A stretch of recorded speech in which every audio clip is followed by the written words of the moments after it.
Hello, you're welcome to the show. This is Health Matters brought to you by SubG TV Network. My name is Akpati Theresa. Thank you so much for joining us on today's episode of Health Matters.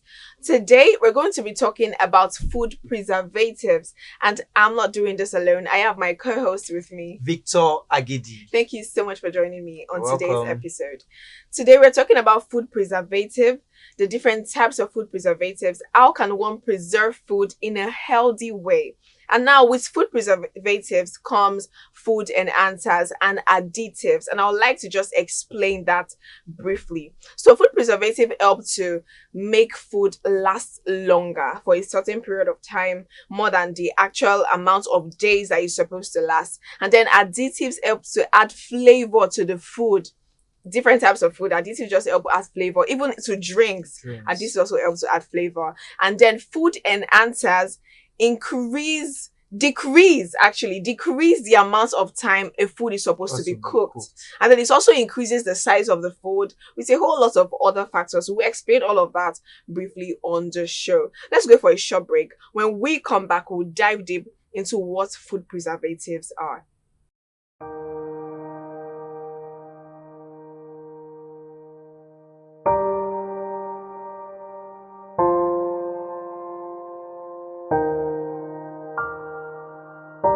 You are welcome back to the show. We are still talking about food preservation in Nigeria and the various methods which we can use to preserve food. So first of all, what is food preservation? Yeah, thank you for the question. Food preservation is the procedure by which food is handled or treated in a way that the food won't get spoiled. Yes, that's very quickly, very right? quickly. It's a very, very important factor because the whole reason why we are preserving this food is so that they won't get spoiled and they can last for a longer period of time. Although there are several food preservatives, Yes. and not all of them can preserve food for the same amount of time. Some can last for 2 days, some 2 months, different ways. But many people abuse different products, different chemicals, products that are supposed to be used for other things. They use it for preservation, food, yes. for preserving food, and that is very, very wrong. And we're going to talk about that very briefly. So now, what are the different methods which we preserve food? Well, we have different factors, different methods in which you use to, preserve your food. First, we can see drying. Yes, drying. And what food do we preserve with drying? Actually, there are many foods that you can. Yes. Yam. I would have said yam flour. Yes. But that one is still like is a kind of way by which you convert that food to something else. Yes, but it's still part of preservation. But let's say fish. Yes, fish. You can dry fish to preserve the fish. You understand? Yes. Also meat. Some people some people dry meats. And at that moment they use salt as well. They use salt, mesh, then after mixing it with salt, they will dry it. I've seen it before. I have not like chewing gum. So refrigerating. Yeah. Refrigerating is one of the major ways people actually preserve food.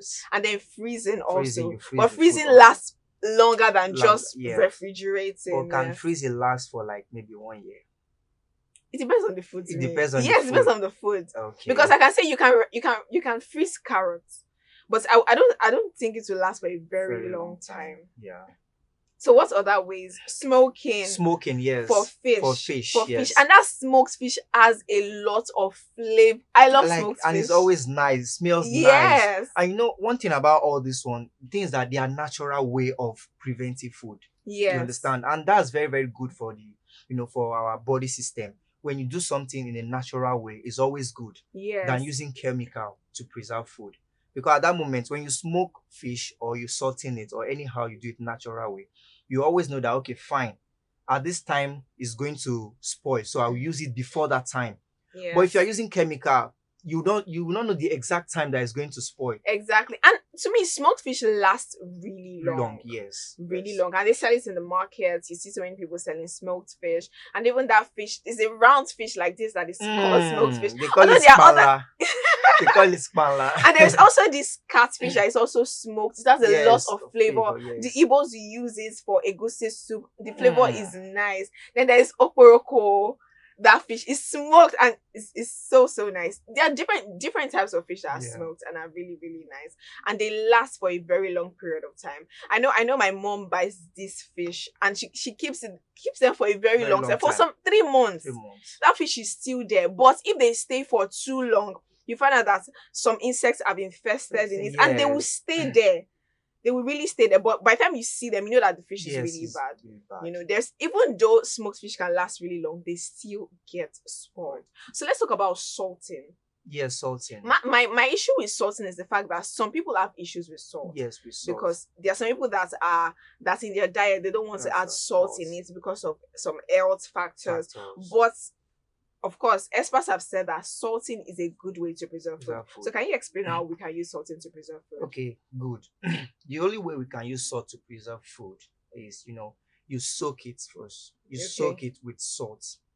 Sometimes, I said earlier that when you can dry some food by salting it. Like after salting the food, then you get the food dry.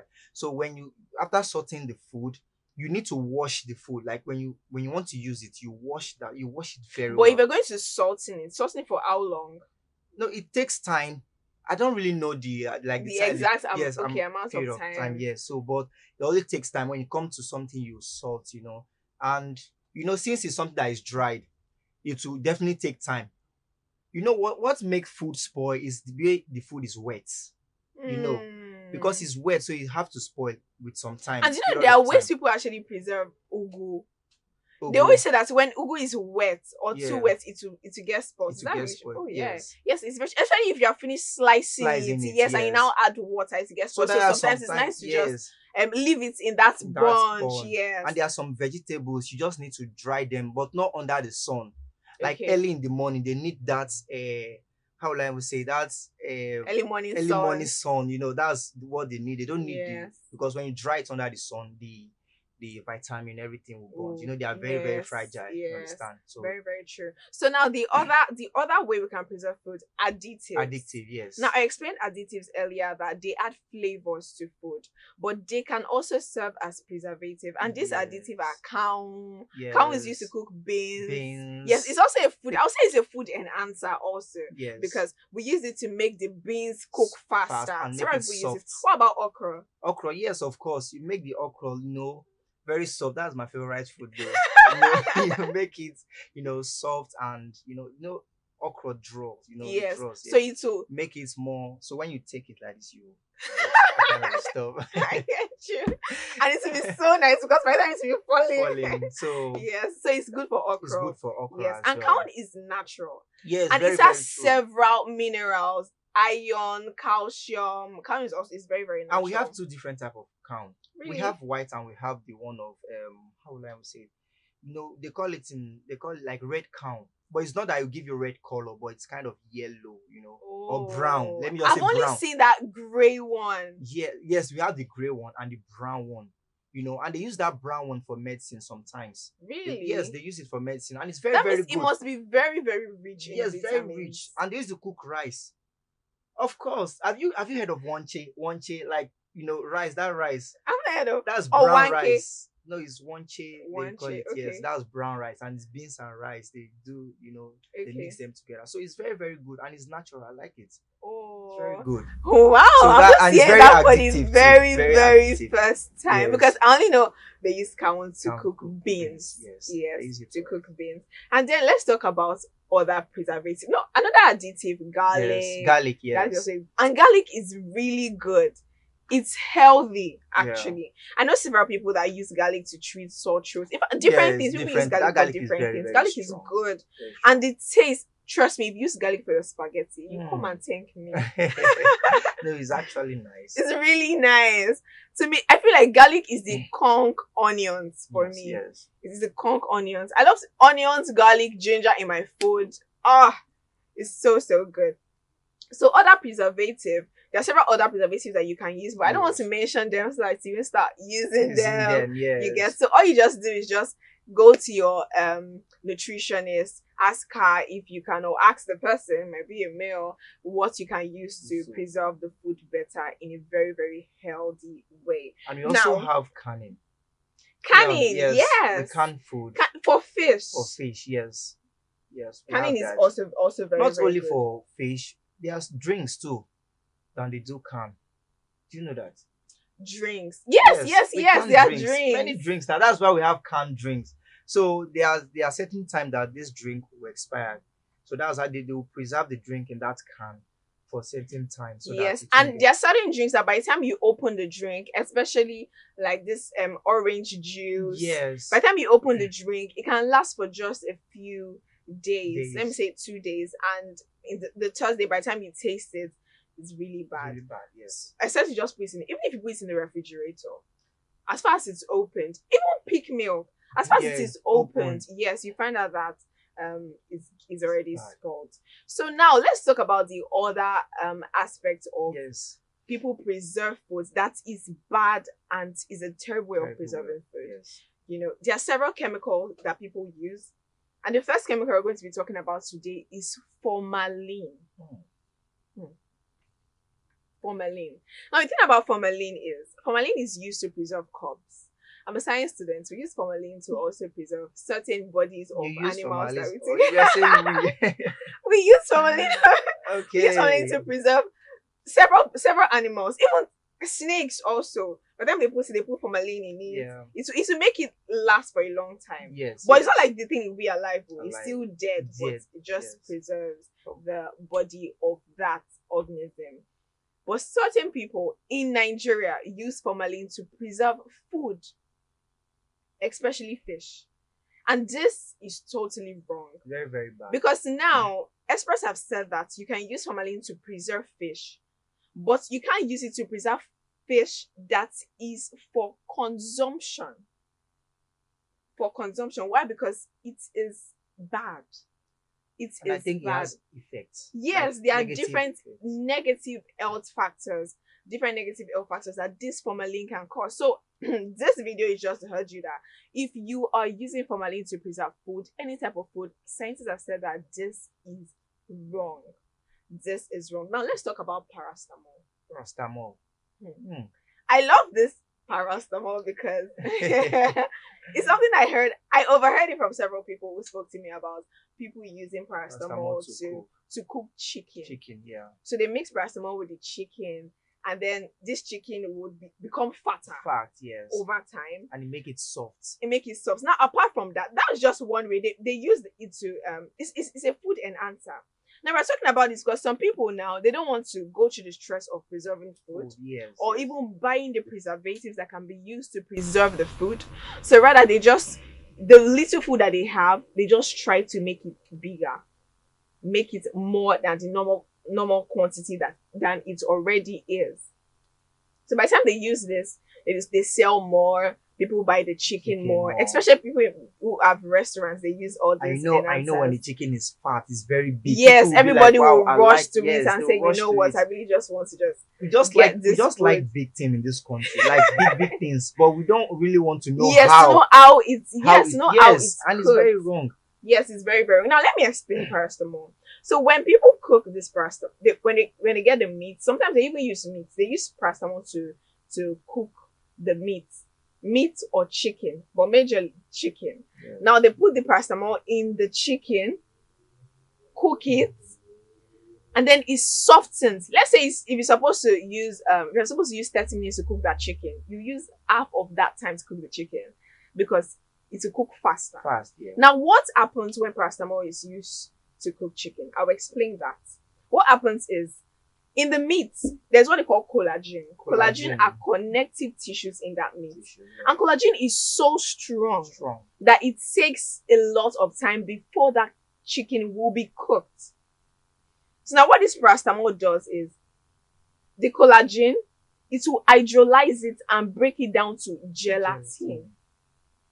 It will break it down to gelatin. And by the time it's turned to gelatin, it's already softened.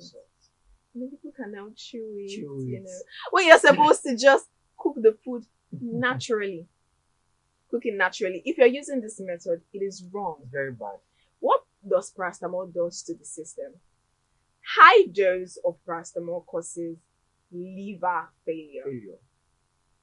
An high dose of paracetamol causes renal failure. Now, renal failure is kidney failure. So it affects the kidney and it also affects the liver. And honestly, in this recent times, we've seen so many cases, several cases of kidney failure. Like, it is so rampant. Sometimes it's just little things that causes the big things. You even mentioned formalin at first. Yes. And formalin also has effects. It has effect also in our like our health issue. It affects our health also. So that formalin, sometimes when you use it, people use formalin to preserve fruits as well. Oh. Yes, they use formalin to preserve fruits and food. So when you're using formalin to preserve your food or fruit, it can give you ulcer. Yes, according to research, it can give you ulcer, like dizziness. You'll be so dizzy when you always eat food that have been preserved with formalin. So there are many negative effects. Yes, I'm talking about fruits. There are other chemicals that are used to ripen fruits. Yes. And this is totally wrong.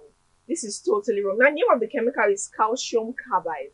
Calcium carbide is used to ripen fruits, and it's the negative factors that these chemicals cause is wide. Is a wide range, and I urge you also, please, if you're using these things, think about the health of other people. Think about what is happening in Nigeria today. Do you know what the thing is, that we really want to gain, and we forget about the health. Yes, we forget about the health factor. Yes, so we want to multiply, and you won't blame them sometimes, because the rate of the way people are giving birth today. We are men in this country, so they are actually trying to help the situation of hunger, but feed everybody, but actually it's still wrong. It's still very, very wrong. Yes, it's still very, very wrong. So from this show, I'm sure you've been able to realize that these methods are wrong, and some people even use several other drinks. There are certain drinks, there are certain things, several other things that we might not have mentioned on this show that are used to preserve food.